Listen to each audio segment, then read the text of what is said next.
Hello to all. Please subscribe the channel and press the bell icon for more video updates. Today is 25 July of 2020 and it's a Saturday today. चलिए आज analysis शुरू करने से पहले कुछ question पूछ लेते हैं, आप उनका जवाब कमेंट सेक्शन में बताएं। पहला क्वेश्चन है, नाम जो है नॉन अलाइनमेंट मूवमेंट, उसकी पहली कॉन्फ्रेंस कहाँ हुई थी, पहली समिट कहाँ पर हुई थी, उसकी पहली कॉन्फ्रेंस या समिट कहाँ पर हुई थी, किस देश में हुई थी, ये आपको बताना है। और उसमें इंडिया के रिप्रेजेंटेटिव कौन थे, इंडिया से किसने रिप्रेजेंट किया था, ये आपको कमेंट सेक्शन में बताना है। चलिए दूसरा क्वेश्चन आता है,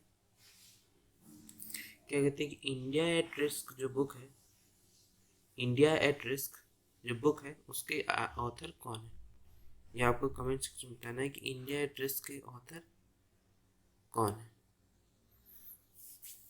चलिए तीसरा क्वेश्चन पूछते हैं, जो इलेक्शन कमिश्नर होते हैं, इलेक्शन कमिश्नर उनका टेन्योर कितने साल का होता है, इलेक्शन कमिश्नर जो होते हैं इलेक्शन कमीशन के, उसके उनका टेन्योर कितने साल का होता है, ये आपको कमेंट सेक्शन में बताना है।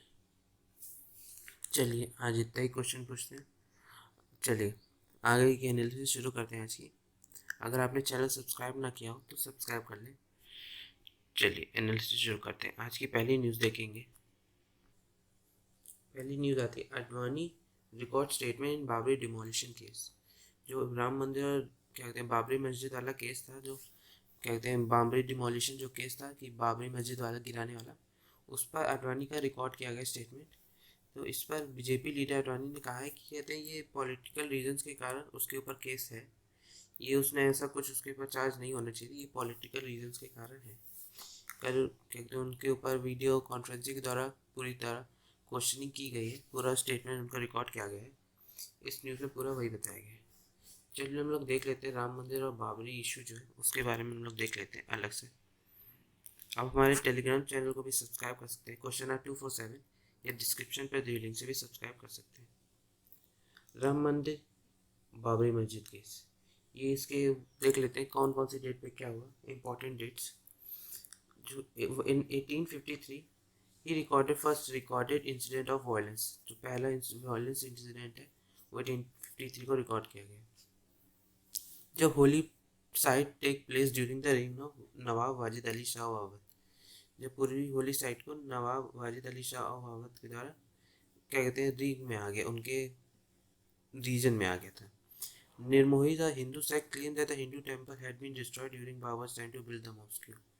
जो निर्मोहीज थे, जो हिंदू सेक्टर के थे, उनका क्या मानना था कि हिंदू टेंपल को उस वक्त डिमोलिश किया गया, डिस्ट्रॉय किया गया जब बाबर के टाइम में इसे तोड़ के राम मंदिर को वहाँ पे मॉस्क बनाया गया, ऐसा उनका कहना था।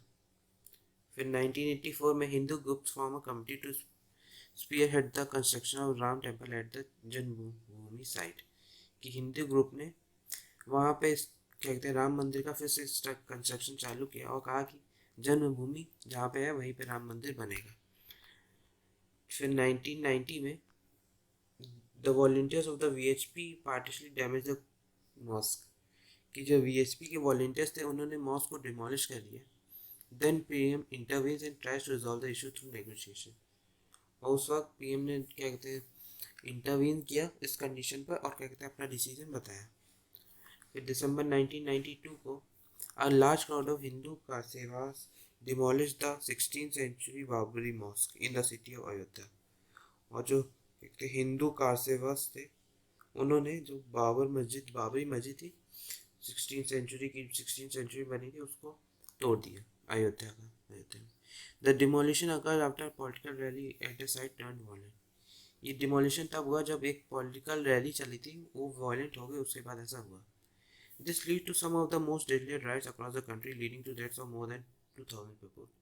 उस वक्त लगभग 2000 से भी ज़्यादा लोग मरे थे उस दंगों में जो बाबरी मस्जिद राम मंदिर में हुआ था, राम मंदिर के बीच में हुआ था, मरे थे। The central government headed by PV Narasimha Rao, उस वक्त प्राइम मिनिस्टर हमारे पीवी नरसिम्हा राव थे। उनके इंक्वायरी में एक कमीशन बैठाया गया जिसके जस्टिस PMS लिब्रहान थे। 16 दिसंबर को एक कमीशन इंक्वायरी का बैठाया गया।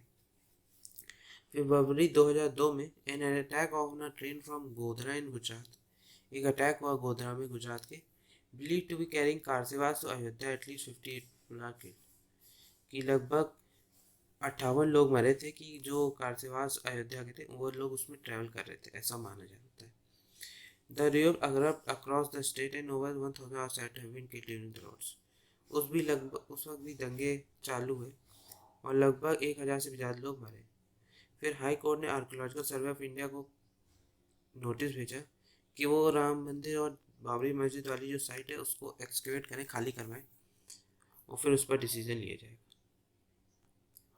फिर एएसआई ने begins the survey to identify whether temple exists on the site. Archaeological survey of India ने खोजबीन की और देखा कि वहाँ पे एक टेम्पल पहले था कि बाबरी मस्जिद पहले थी। It found evidence of the presence of temple under the mosque. Muslim organization dispute the findings. फिर उसके बाद ऐसा पाया गया कि टेम्पल पहले था मॉस्क के, लेकिन जो मुस्लिम ऑर्गेनाइजेशन थे उन्होंने कहा कि ये गलत है, उसमें गलत उनको लगा उस फाइंडिंग में। फिर 2010 में Allahabad high court pronounced a judgment on the 4 title suits relating to the dispute and said the disputed land be divided into 3 parts equally. कि उस वक्त 2010 में इलाहाबाद हाई कोर्ट ने कहा कि ये जो डिस्प्यूट एरिया है उसको 3 पार्ट में इक्वली डिवाइड कर देना चाहिए और सबको दे देना चाहिए, तीनों पार्ट में एक एक पार्ट सबको देना चाहिए, एक राम मंदिर के लिए, एक बाबरी मस्जिद के लिए दे देना चाहिए, ऐसा उनका कहना था। चलिए ये था इशू। और अभी पिछले साल तो आपने देखा है कि इसका वर्डिक्ट आ गया और वहाँ पे राम मंदिर अब बन रहा है और 5 अगस्त को इसका क्या कहते हैं उद्घाटन है कि वहाँ पे काम चालू होगा 5 अगस्त से। तो ये हम सब हमने देखा ही है। चलिए अगली न्यूज़ देखते हैं हम लोग। अगली न्यूज़ होती है recovering compensation from violators government to NGT.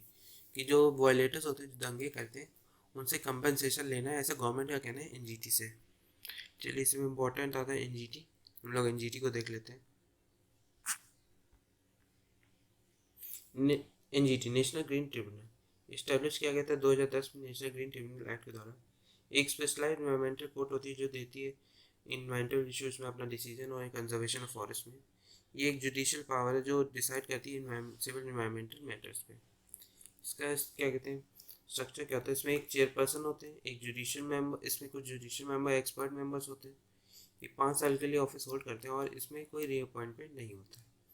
इसके 2 चेयरपर्सन होते हैं, वो सेंट्रल गवर्नमेंट और क्या कहते हैं चीफ जस्टिस ऑफ इंडिया के द्वारा कंसल्ट करके अपॉइंट किए जाते हैं। एक सिलेक्शन कमेटी बनाई जाती है एक्सपर्ट मेंबर और जुडिशियल मेंबर्स को अपॉइंट करने के लिए। इसमें एटलीस्ट 10 मेंबर और मैक्सिमम 20 मेंबर्स हो सकते हैं जुडिशियल और एक्सपर्ट मेंबर। ये कहते हैं इसके कई पावर्स होते हैं, जैसे ये पूरा जो एनजीटी है वो सिविल केसेस में 7 लॉज के अंडर वर्क करता है। ये हमने रोज़ देखते हैं, water prevention and control act 1974, the water prevention and control of pollution act 1977, the forest conservation act 1980, the air prevention and control of pollution act 1981, the environment protection act 1986, the public liability insurance act 1991, the biological diversity act 2002। इन 7 laws के अंदर NGT अपने civil cases जो civil environmental cases होते हैं उन पर decision देती है। चलिए अगली न्यूज़ देखते हैं हम लोग। अगली न्यूज़ आती है 56 seeks ECI probe into BJP link to online ads put out during polls. कि इसमें कहा गया है कि 56 ने कहा है ईसीआई से, इलेक्शन कमीशन ऑफ इंडिया से, कि बीजेपी का लिंक है जो ऑनलाइन एड्स जो पुट होते हैं पोल्स के समय, तो उसके बारे में बीजेपी का लिंक कहा गया है। इसमें इंपॉर्टेंट आता है ECI, election commission of India. चलिए हम उसे अलग से देख लेते हैं। इलेक्शन कमीशन ऑफ इंडिया ये एक ऑटोनोमस कॉन्स्टिट्यूशनल अथॉरिटी है जो रिस्पॉन्सिबल होती है सारे यूनियन और स्टेट इलेक्शन प्रोसेस के लिए। ये सारे इलेक्शन कराती है लोकसभा के, राज्यसभा के, स्टेट लेजिस्लेटिव असेंबली के, प्रेसिडेंट के, वाइस प्रेसिडेंट के, सारे इलेक्शन कमीशन ऑफ इंडिया कराती है। इसका स्ट्रक्चर क्या होता है, इसमें एक इलेक्शन कमिश्नर होता है जो इलेक्शन कमिश्नर अमेंडमेंट 1989, इसमें एक मल्टी मेंबर होती है। पहले ये सिर्फ एक इसमें इलेक्शन कमिश्नर होता था, लेकिन 1989 के बाद इसमें मल्टी मेंबर बॉडी होगी। इसमें एक चीफ इलेक्शन कमिश्नर होता है और 2 इलेक्शन कमिश्नर्स होते हैं। जो secretary of the commission is located in new Delhi. इसका सेक्रेटरीट जो है इलेक्शन कमीशन का वो न्यू दिल्ली में। The president appoint chief election commissioner and election commissioners. जो प्रेसिडेंट होते हैं वो अपॉइंट करते हैं चीफ इलेक्शन कमिश्नर और जो बाकी जो 2 इलेक्शन कमिश्नर होते हैं उनको भी। इनका फिक्स टेन्योर होता है 6 साल का, 65 साल की उम्र तक इनका फिक्स टेन्योर होता है। ये क्या कहते हैं, they enjoy the same status and receive salary and perks as available to जजेस ऑफ द सुप्रीम कोर्ट। ये कहते हैं उतनी सैलरी उनकी मिलती है जितनी सुप्रीम कोर्ट के जज को मिलती है। The Chief Election Commission can be removed from office only through a process of removal similar to that of Supreme Court judge or by parliament।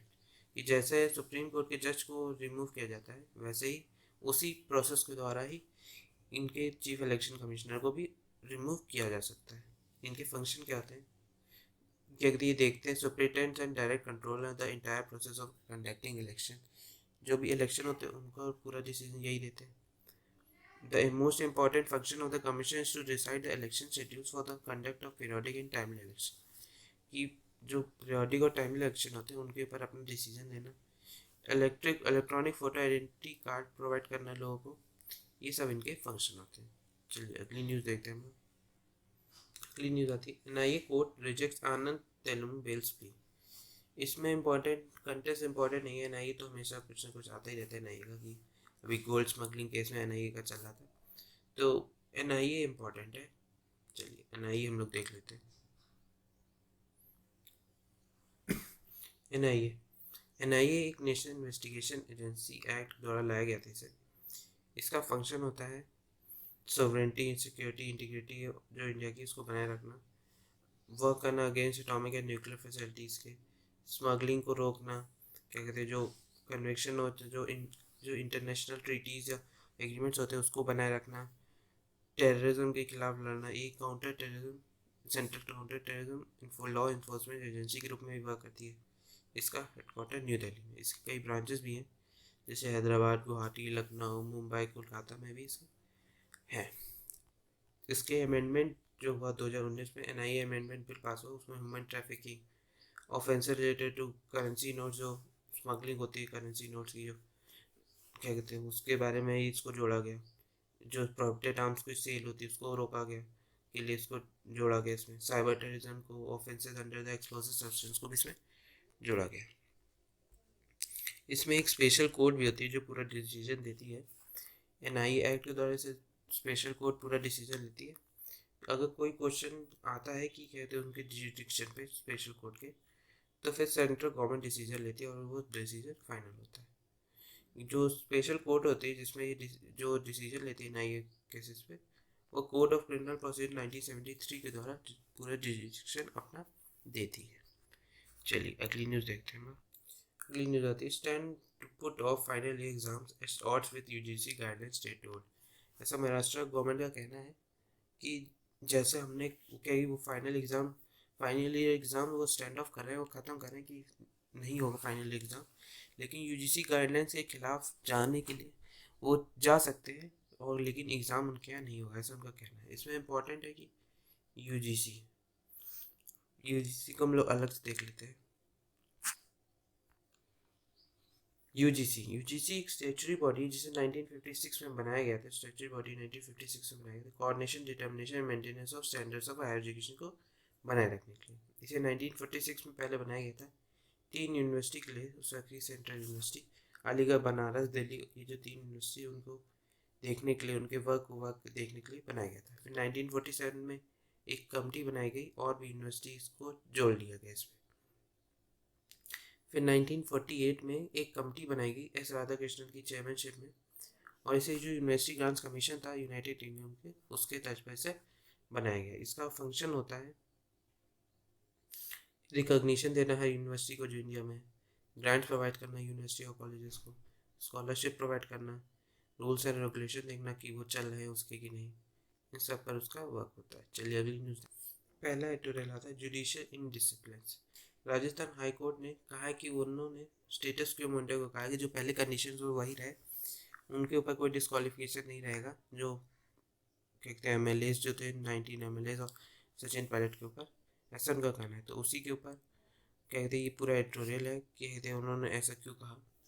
इसमें कहा गया कि status quo Rajasthan high court directing the status quo maintain in the disqualification proceedings, कि जो disqualification proceeding थी उसमें पहले जो कंडीशन थी वही रहेगी, उसमें कोई चेंजमेंट नहीं आएगा। सुनकर गया पूरा एडिटोरियल में एंटी डिफेक्शन लॉ के बारे में बताया गया कि कैसे 1992 जजमेंट में सुप्रीम कोर्ट ने अपना डिसीजन लिया और ऐसा डिसीजन होता रहा। लास्ट में इसने कहा भी किया है whatever the circumstances the supreme court should not condone improper and premature judicial intervention. ये कहते हैं कि सुप्रीम कोर्ट को इस पर अपना कहते कोई कंटेंट इम्प्रॉपर जजमेंट नहीं देना चाहिए, ऐसा लास्ट में कहा गया। इसमें इम्पोर्टेंट आता है एंटी डिफेक्शन लॉ। चलिए हम लोग उससे देख लेते हैं एंटी डिफेक्शन लॉ को। एंटी डिफेक्शन लॉ ये 10th schedule of the constitution के आता है। इसे 52nd अमेंडमेंट 1985 के बाद लाया गया था। इसके जो डिस्क्वालिफिकेशन के वो ग्राउंड्स है वो आर्टिकल 102 और 2 और 191(2) के अंदर आते हैं। इसके क्या कहते हैं, इससे जो डिफेक्टेड होते हैं वो कोई भी मेंबर ऑफ पार्लियामेंट हो सकते हैं या स्टेट लेजिस्लेटर के भी मेंबर हो सकते हैं, एमएलए या एमपी, दोनों लोग इससे इफेक्ट होते हैं। इसमें कंडीशन है कि इसके एक्सेप्शन में कोई भी मेंबर अगर कोई वॉलंटरली गिव करता है मेंबरशिप अपनी किसी पॉलिटिकल पार्टी से, वो भी इसके अंदर डिफेक्शन में आता है, कि वो भी डिस्क्वालिफिकेशन रूल्स के अंदर आता है। अगर कोई नॉमिनेटेड मेंबर किसी पार्टी को ज्वाइन करता है तो वो भी इस डिस्क्वालिफिकेशन के अंदर आता है, वो भी इनके अंदर आता है। एक्सेप्शन क्या है इस लॉ के अंदर, कि कोई पर्सन अगर जैसे कि स्पीकर या चेयरमैन बनता है तो पार्टी से रिज़ाइन कर सकता है, फिर उसी पार्टी में वापस आ सकता है जब उसकी पोस्ट खत्म हो जाए, और उसी पोस्ट पे आएगा जिस पोस्ट पे वो पार्टी पे था। अगर कोई पार्टी मर्ज करती है तो 2/3 मेंबर को कहते हैं मर्जर के लिए रेडी होना चाहिए, और क्या कहते हैं कि सहयोग की यस बोलना चाहिए, तभी मर्जर हो सकता है। पहले इस लॉ के अंदर स्प्लिटिंग ऑफ पार्टीज भी आता है, लेकिन अब से हटा दिया गया। Decision of the presiding officer. जो decision of the presiding officer होता था वो पहले जुडिशियल रिव्यू के अंदर नहीं आता था, लेकिन अब ये जुडिशियल रिव्यू के अंदर आता है। जब डिसीजन हो जाता है तो ये भी प्रेसिडिंग ऑफिसर का डिसीजन भी जुडिशियल रिव्यू के अंदर आता है और कहते देखा जा सकता है। चलिए अगला एडिटोरियल देख। अगला एडिटोरियल आता है आर्म्स एंड द वुमेन। कि इसमें after long battle women officer overcome the gender barrier in the Indian army. इसमें बताया गया है कि कैसे अब इंडियन आर्मी में भी वुमेन जा सकती हैं, ऐसे इसमें पूरे में बताया गया। इसमें कहा गया कि minister of defence issued a formal granting permanent commission to women officers in the Indian army.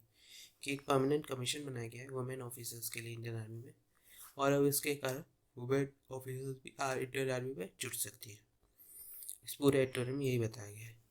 कहते हैं कि जैसे कैसे हमने देखा कि शॉर्ट सर्विस कमीशन बनाया गया है जो 10 स्ट्रीम्स में देखेगा, जिसमें वुमेन जुड़ सकती है इंडियन आर्मी में। इसमें ये भी कहा गया return to the note to the court pointed at physiology limitation of women officers, saying that there were great challenges for women officers to meet the exigencies of the service। की जैसे इसमें ये एक नोट ये भी बताया गया कि एक नोट दिया गया था कोर्ट को कि कैसे ये फिजिकल लिमिटेशन इनके अंदर है वुमेन के, वो कुछ सर्विस पे नहीं जा सकती, तो इसीलिए कुछ स्ट्रीम चुनी गई है वुमेन्स के लिए इंडियन आर्मी में, उसी स्ट्रीम में ही क्या कहते हैं वुमेन वर्क करेगी। इसमें ये भी कहा गया है कि the army is often seen as the preserve of women, कि हमेशा ही कि सही आर्मी को मेन के लिए चुना गया, ना कि कभी वुमेन के लिए देखा गया। लेकिन हमने पहले भी देखा जैसे रानी ऑफ झांसी थी, उन्होंने कैसे लड़ा था, हीरोइक बैटल लड़ी थी। वैसे ही जैसे लीडर मिंटी अग्रवाल पिछले साल जो इंडियन एयरफोर्स वाला चला हुआ था, जिसमें उन्होंने गाइड किया था विंग कमांडर अभिनंदन वर्तमान को, जो क्या कहते पाकिस्तान में चले गए थे, पाकिस्तान एयरप्लेन वो जो फाइटर प्लेन थे उनको मारने के लिए। तो वैसे ही हमने देखा है कि कई बार ऐसा हुआ है, हमने देखा है कि लगभग 40,885 ऑफिसर जो आर्मी में, उनमें से 1,653 वुमेन है, जो काफ़ी अच्छे पोस्ट में है और काफ़ी अच्छा वर्क उनका भी है। इसमें यह भी कहा गया कि यूनाइटेड स्टेट और इसराइल में जो वुमेन्स हैं वो तो पहले से एक्टिव कॉम्बैट में है, वो सब जो आर्मी होती है उनके उसमें है, वो वर्क करती हैं उनमें।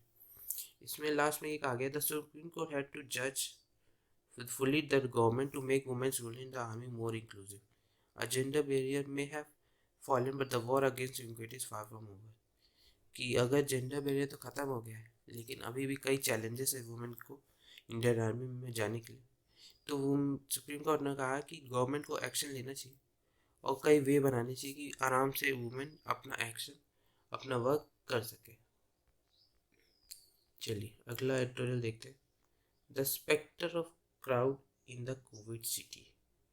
पोस्ट पैंडेमिक जो हैबिटेशन है retreating into close isolation that only the privileged can afford, कि उसमें पूरा क्राउड इन द सिटी जो होती है उसके बारे में बताया गया। इसमें इम्पोर्टेंट रहता है कि एक्सप्लेनिंग क्राउड इन इंडिया, ये क्राउडिंग होती क्यों इंडिया में। उसके पहला रीज़न है कि स्कार्सिटी के कारण, स्कार्सिटी या क्रोनिक स्कार्सिटी के कारण जो दिक्कतें होती है उसके कारण भीड़ भाड़ होती है, या राशन के लिए भीड़ हो गई कि राशन के लिए लाइन लगी है उसके कारण भीड़ होती है। और भी कई दिक्कतें हैं जैसे कि कुछ सामान लेना है या टिकट लेना है तो उसके लिए भी भीड़ होती है, तो उसके कारण भी क्राउडिंग होती है इंडिया में। चलिए अगले आता है सेकेंड, प्रोटेस्ट। प्रोटेस्ट के कारण अगर कोई प्रोटेस्ट कर रहा हो तो उसके लिए उसके कारण भी आती है, उसके कारण भी ये क्या कहते हैं भीड़ भाड़ होती है, क्राउडिंग बढ़ती है। जैसे हमने देखा भी है कि चेन्नई मरीना बीच में कितनी ज़्यादा भीड़ थी 2017 प्रोटेस्ट में, तो इसके कारण भी भीड़ बढ़ती है। तीसरा आता है थर्ड, रिचुअल और सेलिब्रेटरी गैदरिंग। किसी सेलिब्रेटरी या कहते हैं कोई सेलिब्रेशन रहता है या कोई फेस्टिवल रहता है तो उसके कारण भी ये होती है। तो ये क्राउडिंग इस 3 कारण से होती है, और ये कोरोना के वायरस के समय तो इन क्राउडिंग को रोकना चाहिए ऐसा इसमें कहा गया है। चलिए अगली न्यूज़ देखते हैं हम लोग। अगली न्यूज़ आती है China yet to disengage from LAC spots, कि इसमें अभी भी एलएसी स्पॉट्स, अभी चाइना को वापस जाना है, अभी कुछ जगहों पे अभी भी चाइना है तो वहाँ से उसे जाना है ऐसा इसमें कहा गया है। हमने कई दिन से एलएसी नहीं देखा, चलिए आज एलएसी देख लेते हैं। LAC LAC India China border जो है वो 3488 किलोमीटर लॉन्ग बाउंड्री है, जिसे मैकमोहन लाइन भी कहा जाता है सन हेनरी मैकमोहन के नाम पे। 1913 में क्या कहते हैं एक तिब्बतन वॉर हुआ था, उसके बाद भी तिब्बत को उनकी जगह ले लिया गया। फिर उसमें 1957 में अक्साई चीन को चाइना ने ऑक्यूपाई कर लिया था। फिर उसके बाद 1962 वॉर के बाद वहाँ पे एलएसी बना दी गई, एक military headline line of actual control बना दिया गया। फिर ऐसा अटैम्प्ट कई बार रिजॉल्व करने की कोशिश भी की गई, जैसे 1976 में बातें हुई, टॉक्स हुई, लेकिन कोई रिजल्ट नहीं है। 1988 में प्राइम मिनिस्टर राजीव गांधी ने विजिट किया चाइना, लेकिन कोई डिसीजन नहीं है। फिर लेकिन 1993 में एग्रीमेंट पास हुआ मेंटेनेंस में, लेकिन इस जो डिस्प्यूट था ये बॉर्डर डिस्प्यूट इसको ख़त्म नहीं कर पाया। फिर 2009 में भी कई कहते हैं 17 राउंड की टॉक के लिए कोई डिसीजन नहीं है, लेकिन रिसेंटली एनएसी का अजीत डोभाल जो है उनको इस टाइप की टॉक के लिए अपॉइंट किया गया है।